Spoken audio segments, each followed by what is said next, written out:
If you spent a lifetime building wealth but aren't quite sure how to make sure it's protected, our next guest can help you. Now, Rick Miller is the founder of Miller Wealth Planning, has been helping doctors, high-income professionals, and business owners navigate the hidden risks of retirement and beyond. Hey, Rick, how are you doing this morning? I'm doing very well, Elliott. It's a pleasure to be here. I'm very grateful for your time, and I'm sure our viewers are going to be as well, because we all know the retirement landscape can be difficult to navigate. So what is IRMAA and who is most at risk? Well, that's a great question. IRMAA, which is the income-related monthly adjustment amount, this was created by Congress, and to sum it up, Elliott, this is a stealth tax on your Social Security. Well, that's great to hear. So how do certain retirement income decisions trigger IRMAA surcharges without retirees even realizing it? Well, that's another great question.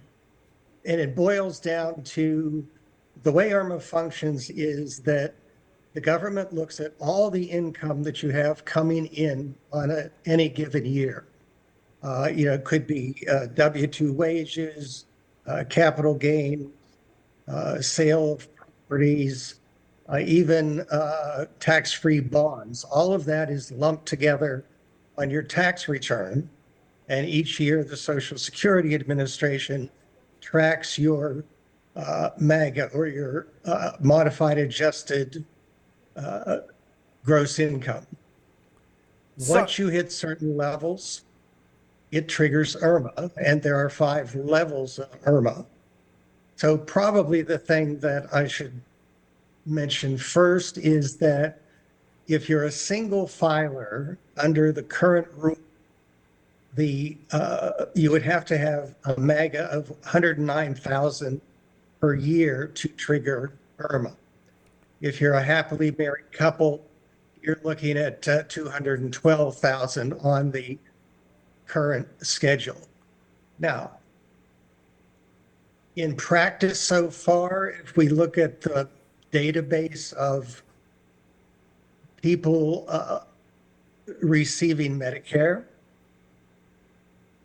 in the United States, right around 8, maybe 8.5% of them are going to be subject to IRMAA, which is essentially, again, a surcharge, a tax on your Social Security, and it results in your Medicare costs increasing significantly. You spoke briefly about some levels for triggering. So what common mistakes cause retirees to unintentionally push themselves into higher IRMAA brackets? Well, how about just being alive? Well, that's great to know. Yeah, the biggest single thing is required minimum distributions.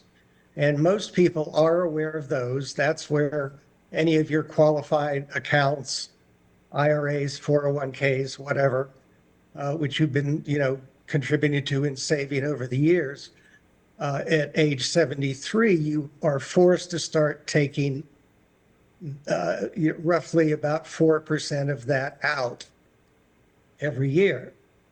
And if you have a lifestyle that's already set up, that additional influx of capital may or may not be needed.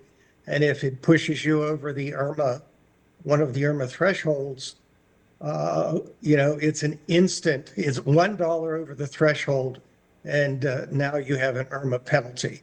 So for most of America right now, this is not particularly a significant problem.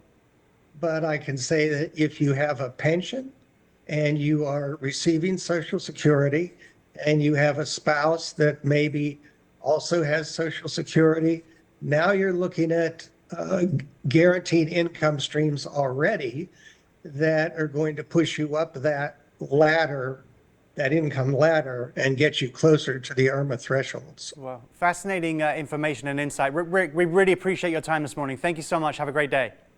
Oh, you're very welcome. Thank you. You're welcome. Now, to learn more and how to protect the wealth that you've built, just head to Rick's website at millerwealthplanning.com.